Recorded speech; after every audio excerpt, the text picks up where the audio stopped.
Role है। 1932 का मुद्दा हो या फिर जमीन पर अतिक्रमण, CNT-SPT एक्ट का घोर उल्लंघन या फिर अफसरशाही, तमाम मुद्दों पर इन दिनों झारखंड की राजनीति गलियारों में एक बार फिर से चर्चा का विषय छिड़ चुका है। यह तब जब मुख्यमंत्री हेमंत सोरेन की भाभी सीता सोरेन खुद यह बात को कहने से नहीं हिचक रही कि CNT-SPT एक्ट का उल्लंघन किस तरह से राजधानी रांची से लेकर संथाल और फिर पूरे झारखंड राज्य में धूम मचाया हुआ है। हमारे साथ बातचीत करने के लिए आज हमारे बीच मौजूद हैं वरिष्ठ सामाजिक कार्यकर्ता दिलीप मिश्रा। हम तमाम परिदृश्यों पर इनसे बात करेंगे और इनसे जानेंगे कि आखिर क्या चल रहा है। बहुत बहुत स्वागत है आपका। धन्यवाद। दिलीप जी, एक चीज़ बताइए, एक तरफ लोबिन हेम्ब्रोम, दूसरी तरफ सीता सोरेन और तीसरी तरफ 1932, तमाम जो मुद्दे जो आप देख रहे हैं, कभी जमीन अतिक्रमण या फिर राजनीति परिदृश्य 1932 का या फिर पार्टी संगठन की बातें, किस रूप से देखते हैं तीनों चीज़ों पे? 1932 का मुद्दा शुरू से ही झारखंड बनने की शुरुआत और झारखंड नहीं बनने के पहले भी 1932 का यह मुद्दा था। CNT और SPT एक्ट झारखंड राज्य बनने के सबसे अहम मुद्दा था, 1932 का भी था। और अभी का परिदेश में जो सीता सोरेन और लोबिन हेम्ब्रोम जो 1932 और CNT SPT की जो बात कर रहे हैं, वो कहीं ना कहीं हेमंत सोरेन का एक षड्यंत्र है। कांग्रेस को अपने जो गठबंधन सरकार को नीचा दिखाने के लिए, चूँकि हर मामले में कांग्रेस उन पर हावी होना चाह रही है और हेमंत सोरेन किसी भी कीमत पर कांग्रेस को झारखंड में बढ़ने देना नहीं चाह रहा है और किसी कीमत में कांग्रेस को बढ़ने नहीं देगा। इसी उद्देश्य से अपने लोबिन हेम्ब्रोम को, अपने भाभी सीता सोरेन को और कहीं न कहीं किसी माध्यम के द्वारा इन लोग को प्रवोक करके CNT SPT एक्ट के मुद्दा पर, 1932 के मुद्दा पर, स्थानीय के मुद्दा पर हेमंत सोरेन कर रहा है। और इनका सबसे बड़ा उद्देश्य झारखंड में CNT SPT का उल्लंघन का जांच करना नहीं है, आदिवासियों का ज़मीन का खरीद बिक्री को रोकने का उद्देश्य नहीं है।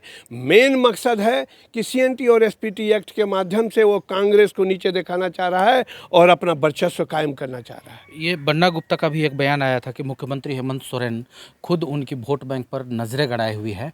तो ये और फिर हाल के दिनों में एक सोशल मीडिया पे वीडियो इमेज वायरल हो रही है उनका गलबहियाँ करते हुए रघुवर दास के साथ, तो क्या इसी का परिणाम है?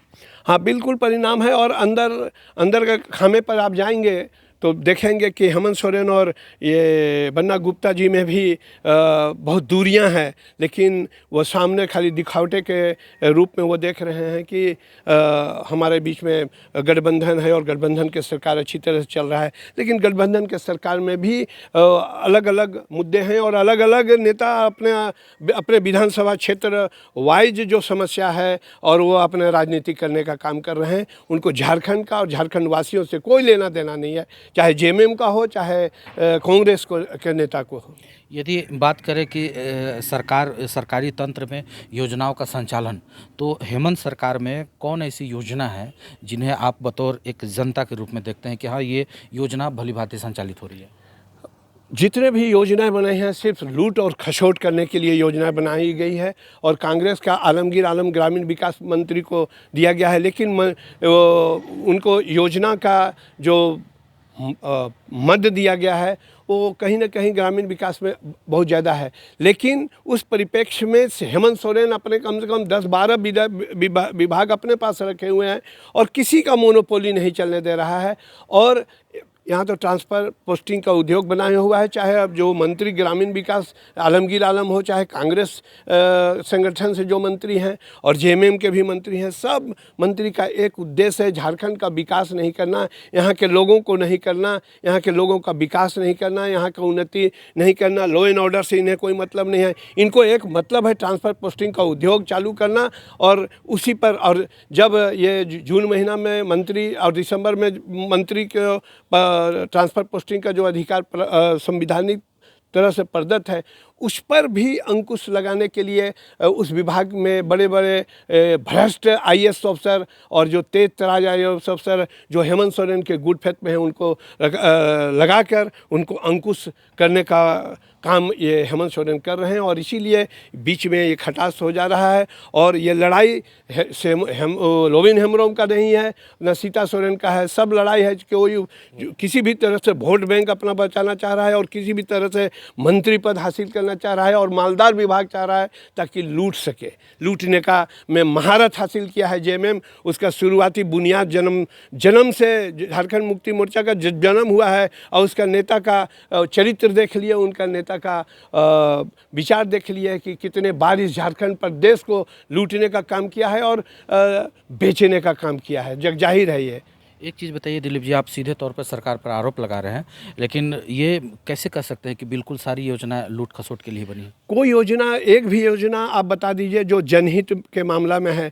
एक बालू का वही हम देते हैं, बालू का उठाव के लिए अभी एनजीटी का नेशनल ग्रीन ट्राइब्यूनल का अवधि समाप्त होने जा रहा है और अभी जून महीना में वह समाप्त हो जाएगा। और इन्होंने अपने अफसरशाही को, चाहे दरोगा हो, चाहे थानेदार हो, पुलिस प्रशासन हो, ब्लॉक के अंचल हो, सारे लोग और माइनिंग के डीएमओ हो, सब तो लूटने में लगे हुए हैं। और त्रस्त कौन है? तो आम पब्लिक। जो अगर उन्हें घर बनाना है, चाहे किसी भी तरह से करना है, तो बालू तो वो खरीदेगा। और बालू घाट का टेंडर नहीं होना कितनी दुर्भाग्य है। और ये सरकार, पिछले सरकार में रघुवर सरकार तो शहर में और स्कूल और कॉलेज के समीप भी दारू बेचने का काम किए थे। इन्होंने अब तो दूर टू दूर दारू बेचने का मुहैया चालू कर रहे हैं। तो इसे और क्या दुर्भाग्य है।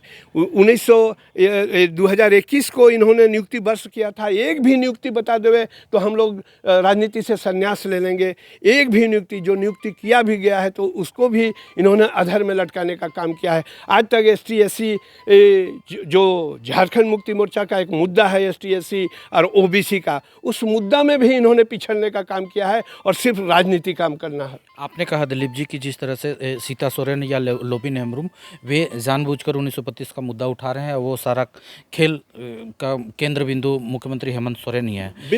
लेकिन क्या 1932 का मुद्दा जिस तरह से पूरे धनबाद समेत पूरे राज्य भर में इस तरह का जो हावी है, उसे आप इसे कैसे जोड़ सकते हैं? तो लेकिन मुख्यमंत्री हेमंत सोरेन भी कहते हैं कि 1932 का लागू होना तय है, लेकिन वो समय बताएगा। इन्होंने तो कह रहा है कि 1932, चूँकि 1932 का मुद्दा लेके ही सत्ता हासिल किए हैं। और वो जो जिस मुद्दा पर इन्होंने चुनाव लड़ा है उस मुद्दा को गौन कर देने का काम किया है। अभी ओबीसी का जो 27% आरक्षण है दिया है हेमंत सोरेन। और हम समझते हैं कि झारखंड मुक्ति मोर्चा का, झारखंड जेएमएम का जो वोट बैंक है वो 50% महत्व है और बैकवर्ड क्लास से है, लेकिन उसको भी तरजीह देने से वो किनारे हटाने का काम किया है। और 1932 का तो खाली जो स्थानीय नीति बनाया है तो उस नीति में भी कितनी खामियां हैं। अब टीएससी का मीटिंग वो जो इन्होंने शुरुआत की थी परिपाटी, और उस टीएससी में भी आदिवासियों का कितना उन्नति होगा, कितना प्रगति होगा और कितना हित होगा टीएससी का बैठक का उन्होंने कितने बार किया है, ये जग जाहिर है। देख लीजिए आपके। सीता सोरेन ने कहा है कि रांची से लेकर संथाल अब पूरे राज्य भर में सीएनटी-एसपीटी एक्ट का घोर उल्लंघन हो रहा है। हम मांग करते हैं कि सीएम साहब बताएं कि उनका परमानेंट एड्रेस कहाँ है। चूँकि आदिवासी सीएनटी-एसपीटी एक्ट में उनका 46 जो धारा है वो सेम थाना का प्रावधान रखा गया है, वो तभी ज़मीन का ट्रांजिशन हो सकता है। अब हेमंत जी बताएं कि उनका अपना परमानेंट एड्रेस संथाल परगना है, बोकारो है या रांची है या नेमरा है। तो अगर नेमरा में है तो फिर बोकारो में वो सीएनटी एक्ट का घोर उल्लंघन करके ही तो ज़मीन खरीदार बिक्री किए हैं। और उनको बताना होगा कि सीएनटी-एसपीटी एक्ट का वायलेशन नहीं किए हैं। अंतिम सवाल दिलीप जी, जिस समय रघुवर सरकार के पूर्ण बहुमत की सरकार थी, उस समय बड़े बड़े फाइल लेकर बैठा करते थे मंत्री और भाजपा के कई एक आला पदाधिकारी, और ये कहते थे कि मुख्यमंत्री हेमंत सोरेन ज़मीन की लूटी है और फिर इन फाइलों में ये तमाम बातें हैं और उन पर केस हो जाएगा। लेकिन आज खुद वही ज़मीन का मुद्दा उठाते हुए जेएमएम की तरफ से कहा जा रहा है कि जिस तरह से भ्रष्ट अधिकारियों के द्वारा भी इस तरह का खेल खेला जा रहा है झारखंड में, अब पूरी अफसरशाही पर ये दोष भी मढ़ा जा रहा है। अफसरशाही पर दोष बढ़ा जा रहा है और हम समझते हैं चाहे वो बीजेपी के सरकार हो चाहे जेएमएम का सरकार हो, उनको किसी से लेना देना नहीं है। उनको सरकार में रहना मात्र एक उद्देश्य है और झारखंड का शोषण और लूट और यहाँ के लोगों को ठगने के सिवा और कुछ नहीं है। और किसी भी तरह से चाहे वो बीजेपी हो या जेएमएम हो, उनका एक मकसद है कि हम झारखंड में राज करें और झारखंड को लूटें किस तरह से, और भ्रष्ट आईएएस अफसर के माध्यम से उन्होंने लूटने का एक जरिया बना लिया है। और तराजू लेके ट्रांसफ़र पोस्टिंग जहाँ पैसा लेके आप करोगे तो क्या कर सकते हैं। तो ये झारखंड के लोग, झारखंड का जो जनता का आप देख लीजिए कि प्रति वर्ष उनका जो पर कैपिटल इनकम था उसमें बढ़ोतरी हुआ है या घटा है। यहाँ आदिवासी का जो पॉपुलेशन है वो घटा है या बढ़ा है, आप देख लीजिए।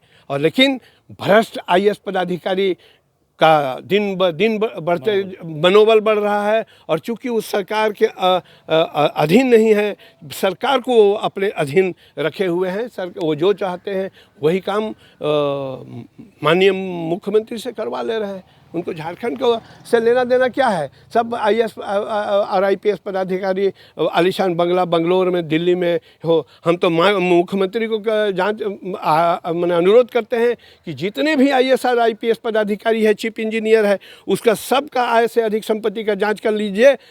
तो कम से कम 20 साल तक झारखंड में बजट बनाने की जरूरत नहीं होगा, ऑफिसर का आय से होगा। अगर सचमुच में हिम्मत है तो उन भ्रष्ट आईएएस पदाधिकारियों का जांच आप करा के देख लीजिए। बजट 20 साल तक झारखंड का बनाना नहीं होगा। वो भ्रष्ट आईएएस और इंजीनियर का जो पैसा है उसी से वो झारखंड का विकास का बजट होगा। ये थे सामाजिक कार्यकर्ता दिलीप मिश्रा। और बेबाकी के साथ राजनीति हालात समेत जिस तरह से सरकारें चल रही है, तमाम राजनीति बातों को प्लेटफॉर्म पर रखा। अगली बार फिर नए मुद्दों के साथ एक नई चर्चा में हम शामिल होंगे। तब तक के लिए इजाज़त दें। नमस्कार।